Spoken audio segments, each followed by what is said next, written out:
Stand up right now if you're physically able to do so. Go ahead, I'll wait patiently while you rise to your feet. Once you're standing, take a brief pause and really tune in to how your body and mind feel in this exact moment. Do you sense any creeping stiffness creeping into your joints or settling in your lower back? Perhaps a deep, heavy fatigue weighing you down? Or maybe that all too familiar mental fog quietly dimming your thoughts? Here's a crucial truth that far too many seniors overlook or minimize: the subtle cognitive slowdown you're noticing right now, those annoying occasional memory slips, difficulty finding the right words, or overall mental dullness, may not be an inevitable or truly normal part of growing older, even though so many have quietly come to accept that idea over the years. Let me share the surprising, often ignored reality. These persistent sleep problems are silently and steadily eroding the long-term health and sharpness of your brain. The damage occurs quietly, no sudden intense pain, no clear loud alerts, and usually without you even noticing the gradual harm building up inside. What if I told you directly that the single biggest hidden culprit quietly undermining brain health in so many older adults isn't too much sugar, isn't just years of ongoing stress, and isn't primarily your genes, but something far more widespread, routine, and entirely within your power to change: your sleep habits, routines, and daily patterns? I'm Dr. Name, and for more than 20 years, I've dedicated my career and clinical research to investigating the profound, powerful connections between sleep and lasting brain health, especially as we grow older.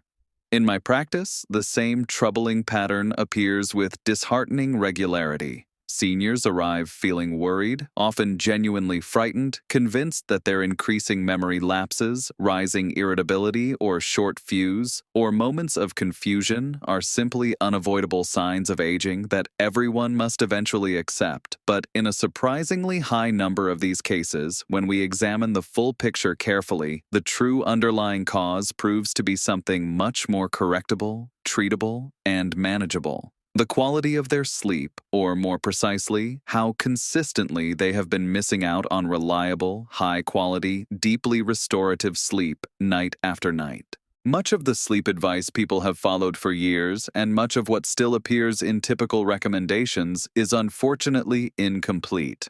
It misses several of the most critical and influential details. Real sleep quality is not primarily or only about the number of hours you spend in bed. In reality, sleep is the single most essential, non-negotiable daily period when your brain carries out vital behind-the-scenes maintenance and renewal.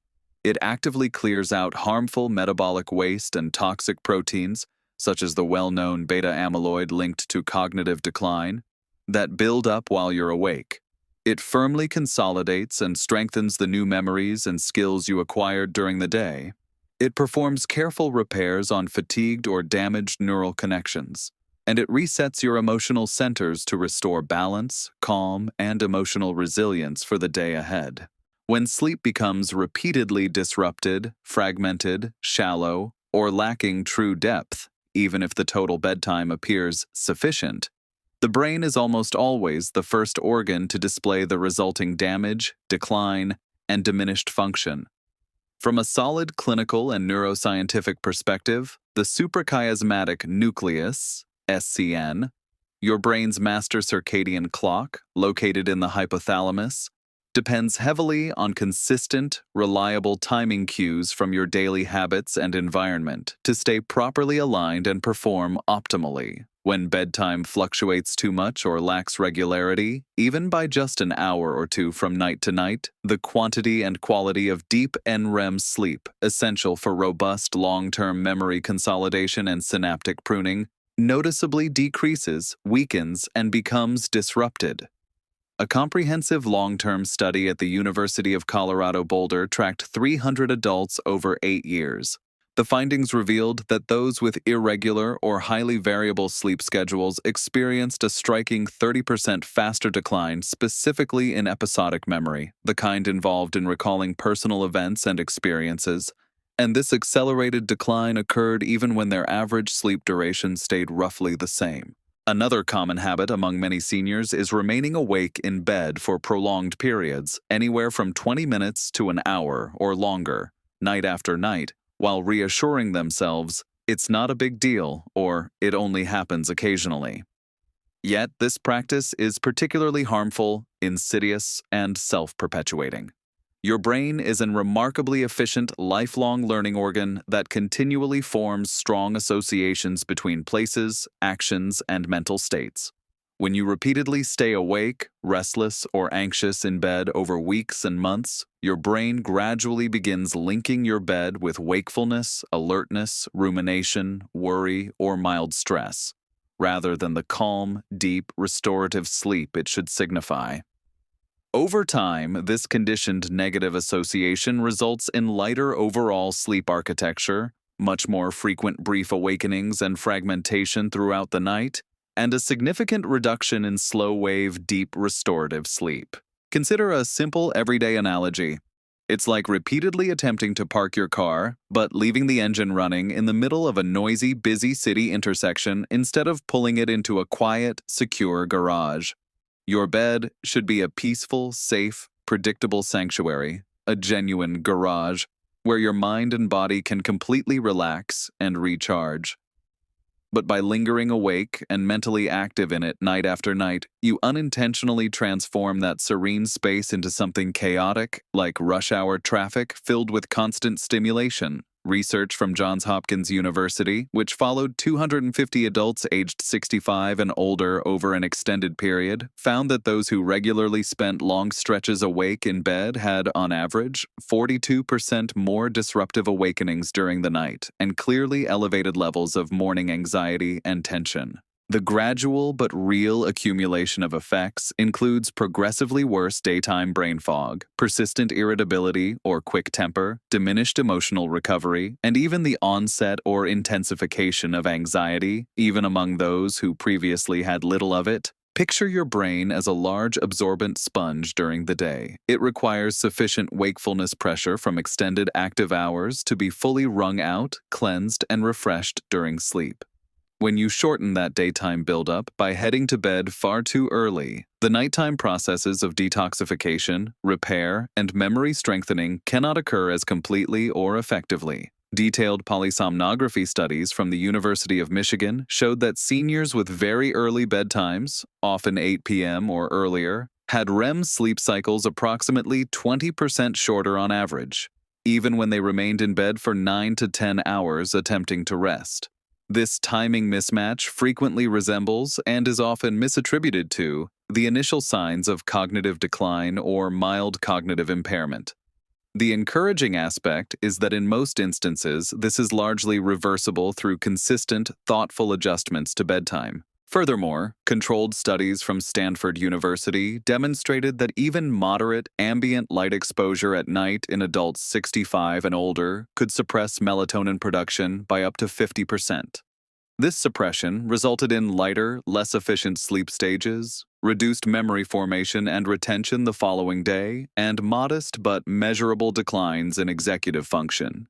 Too many seniors underestimate how harmful this one subtle environmental factor can become over the long term, primarily because the brain offers no dramatic, painful signals when melatonin is consistently reduced.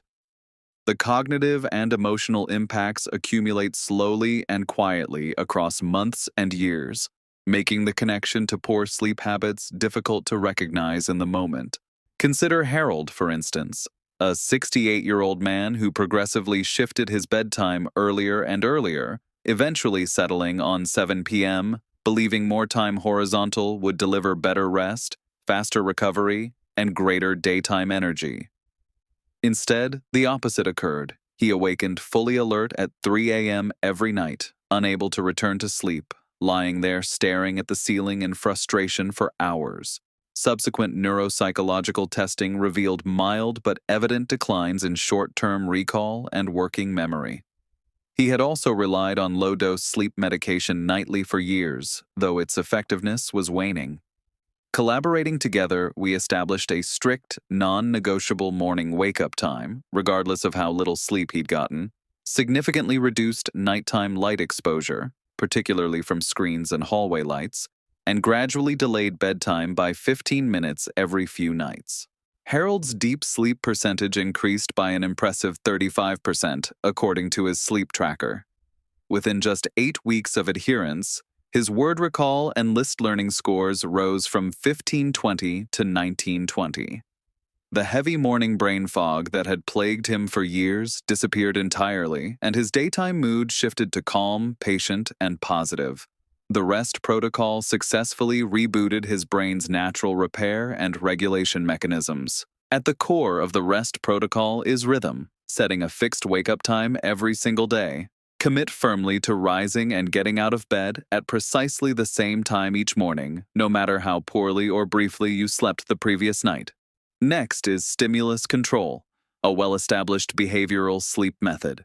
If you lie awake in bed for more than 20-30 minutes, at any time during the night, and sleep refuses to come despite efforts to relax, get up quietly, keep lights very dim, using a small red or amber light for safety if necessary, and engage in something truly dull and non-stimulating, such as reading boring pages from an unengaging book, listening to calm, non-narrative sounds, gentle nature recordings or soft instrumental music, or sitting quietly in another room.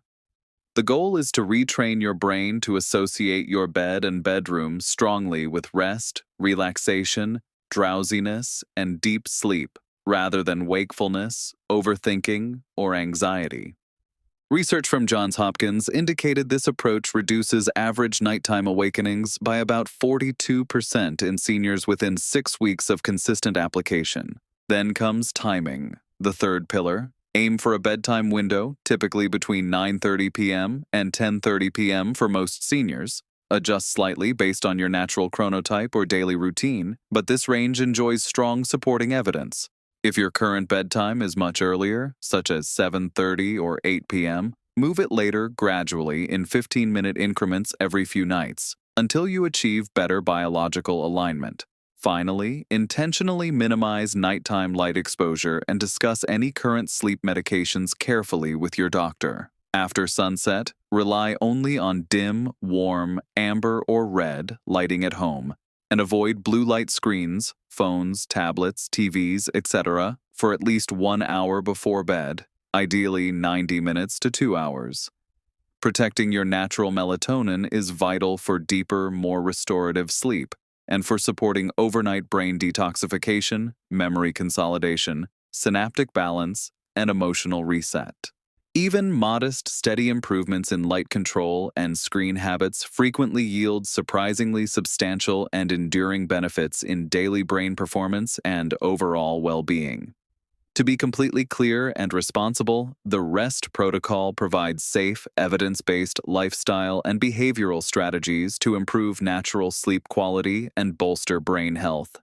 It is not a medical cure, treatment, reversal, or preventive for diagnosed conditions such as dementia, Alzheimer's disease, vascular cognitive impairment, Lewy body disease, frontotemporal dementia, or other serious progressive neurological disorders. Never discontinue, alter, or adjust any prescribed medications, including sleep aids, antidepressants, blood pressure medications, cognitive enhancers, etc., without full consultation and approval from your physician or neurologist. If you have untreated obstructive sleep apnea, serious heart conditions such as congestive heart failure, recent heart attack, or arrhythmias, severe untreated depression, bipolar disorder, restless leg syndrome, chronic pain that disrupts sleep, or other major medical or psychiatric concerns, consult your doctor, a sleep specialist, or appropriate expert before implementing significant changes to your sleep routine. The wisest method is gradual. Begin with a fixed wake-up time, slowly shift bedtime, then incorporate stimulus control and light management once the foundation feels stable.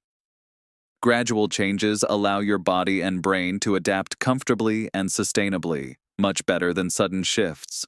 These steps are low risk, generally safe for most older adults when implemented thoughtfully, and supported by robust peer-reviewed evidence demonstrating genuine enhancements in sleep quality, cognition, and brain health with aging. My personal challenge to you today: select just one element of the rest protocol, perhaps committing to a fixed wake-up time, even on weekends, gradually shifting bedtime toward 9:30–10:30 p.m., reducing evening light exposure, or using stimulus control when awake too long in bed, and follow it diligently for the next 30 days, without exceptions. Each day, jot a brief note about how your mental clarity, mood stability, and memory reliability feel compared to before. After 30 days, come back here and share openly in the comments what went well, what was challenging, and any changes, big or small, in brain function, energy, mood, or sharpness.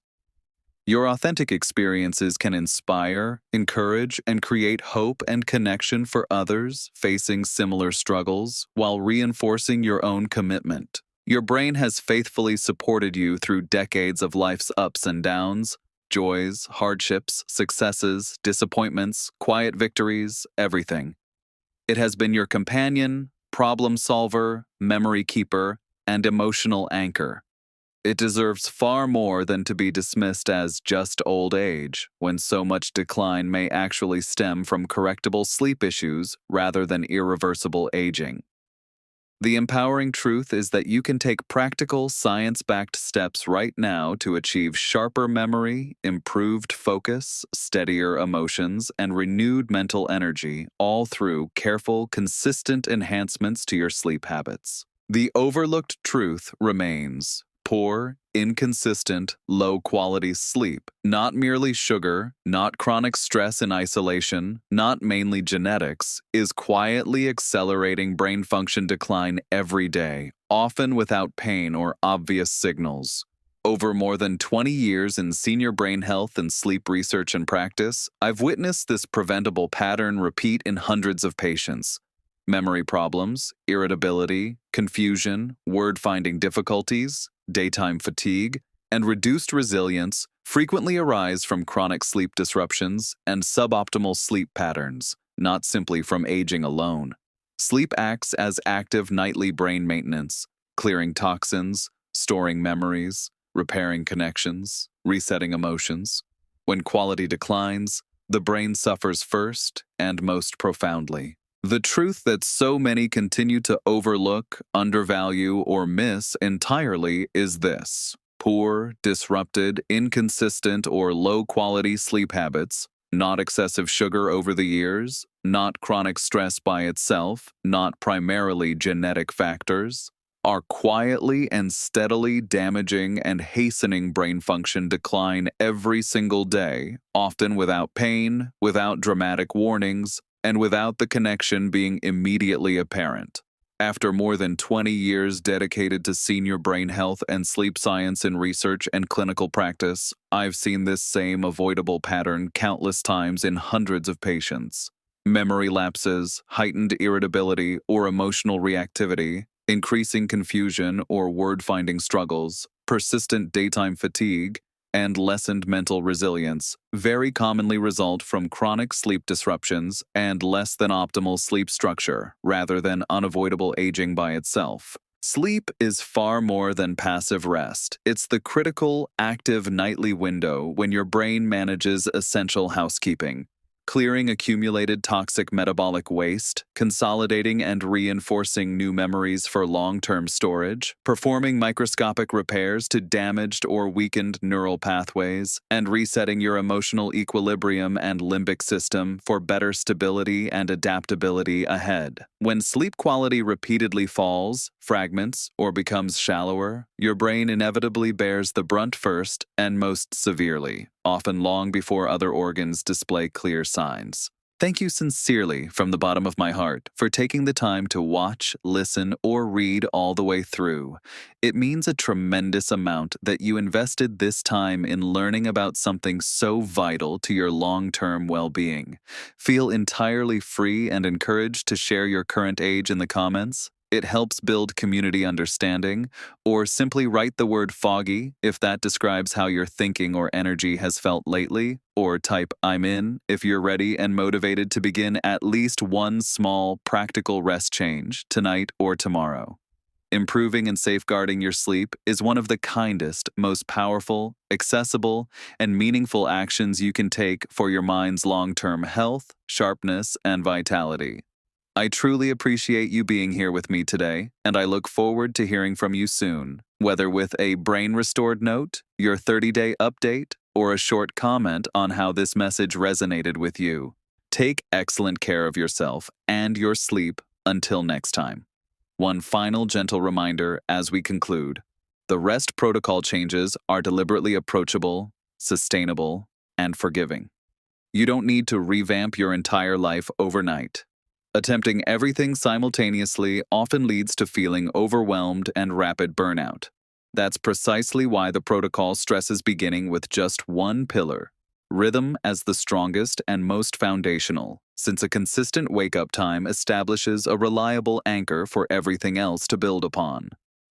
Once that anchor is solid, the other adjustments, bedtime timing, stimulus control, light management, become much simpler and more effective. Many people starting this path report that the first week or two feels a little strange, perhaps waking at the new fixed time, feeling groggy after limited sleep, or resisting the urge to nap, a frequent impulse best gently resisted when possible to maintain nighttime sleep drive. These temporary discomforts are normal indicators that your internal clock and sleep pressure systems are recalibrating. They nearly always diminish within 7-14 days as consistency grows and your circadian rhythm strengthens. If you encounter persistent difficulties, like remaining extremely sleepy during the day after weeks of effort, or noticing loud snoring while gasping, as reported by a partner, frequent leg movements waking you, or other signs of a possible underlying sleep disorder, please don't delay seeking professional help. A sleep study, polysomnography, or consultation with a board-certified sleep medicine specialist can identify treatable conditions like sleep apnea, periodic limb movement disorder, or others that behavioral adjustments alone may not completely address. Resolving those fundamental issues first often makes the rest protocol more effective and quicker. For most situations, where accumulated poor sleep habits rather than a major undiagnosed medical sleep disorder are the primary concern, the strength of this approach lies in its simplicity and empowerment. No expensive devices, unusual supplements, or complex routines are required. What counts is consistency, patience, and treating sleep with the same priority you give to nutrition, exercise, and relationships. Sleep is not a luxury or optional extra. It's the foundation that enables every other aspect of life to function at its best. As you proceed with your selected single change over the next 30 days, approach it with curiosity rather than perfectionism. Observe what occurs when you adhere to your wake-up time even after a difficult night. Notice how energy, mood, and mental clarity shift, even subtly, when you reduce evening screens and bright lights. Check if getting out of bed after 20-30 minutes awake reduces the time needed to fall back asleep upon returning. These small personal observations are powerful. They convert abstract science into tangible lived evidence that your efforts are producing results. When the 30 days conclude, I sincerely hope you'll return and share. It can be short, something straightforward like, age 72, began with fixed 7 a.m. wake-up, fog lifting a bit each week, I'm in, or foggy described me perfectly. After 30 days, no phone past 9 p.m., mornings feel clearer. Or, tough at first, wanted to stay in bed at 4 a.m., but stimulus control helped, memory already sharper. Your voice matters. Every genuine contribution assists someone else reading now, feeling discouraged and questioning if change is possible at their age.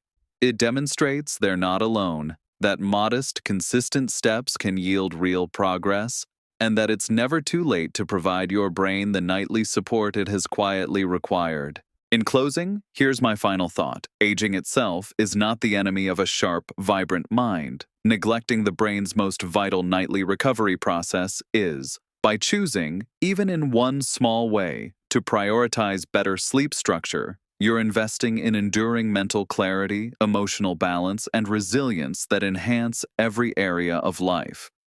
You've already taken the hardest step by reading to the end and opening yourself to the possibility that just getting older may not be the complete story. Now, the next small step belongs to you. Choose your one rest element tonight. Commit to beginning tomorrow morning. Track it gently for 30 days. Then return and tell us how it went. Your clearer-minded future self is waiting on the other side of that consistency. Thank you once again for your time, your attention, and your openness to a fresh perspective on brain health. Sleep well, live sharply, and I look forward to hearing from you. Until next time, take good care.